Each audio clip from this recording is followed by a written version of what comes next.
Couples usually start out with a spark of attraction, a curiosity about each other, and a desire to spend lots of time together.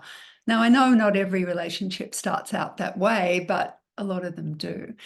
So there you are, and you have all that interest. And then as time goes on, that starts to diminish, starts to change because you're kind of spending a lot of time together. Perhaps you're taking on responsibilities of, a place to live and a family and all of those other things. So it seems like that spark, that energy, that passion wanes or gets replaced with what feels more like friend zone or co-parents, or there can be a lot of love there, but it's not necessarily translating into an intimacy that works for both of you. So it's common for this to happen, but it's not inevitable, because those differences that you enjoyed early on that can start to become frustrating and irritating are actually the way back to a beautiful, more tantric, more sacred, more loving connection. It's by appreciating that we're equal, but we're also different. And that difference is what gives us the magnetism, gives us the polarity, that creates the juice and the spark and the feeling of those magnets coming together again. So to explore more of that, you need to have time set aside to be together. That isn't about family issues. It's not about the finances. It's not about the household tasks.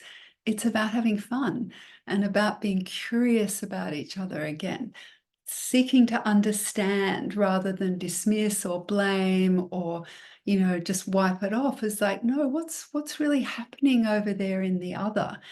And if you've been spending some time apart and you're developing your own interests as well, then you have some treasures to bring together to share, some differences, some novel experiences, so that the relationship doesn't become stale and same, same, same. And so you need time to do that. You need some rituals of practice, some dedication, potentially also to some therapeutic interventions that help deal with past protections, past hurts, even childhood wounds that are coming into the relationship.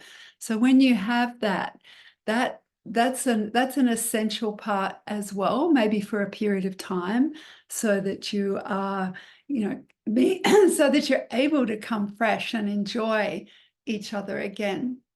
So setting those things in place really should become just like a bedrock foundation of your relationship, that it's not okay to just let things go on for months, years without really connecting. And, quite often I hear women say, well, he just wants to have sex and I don't feel the emotional connection anymore, so I don't want to do that. And he's like, oh, I'm just so longing to be close to her and she won't let me in. I don't really know what she really needs. I don't know how to give that to her.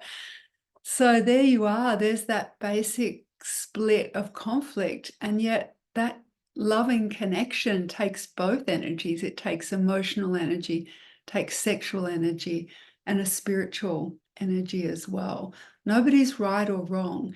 It's about really accepting and understanding and coming together in that unique and special way that brought you together in the first place.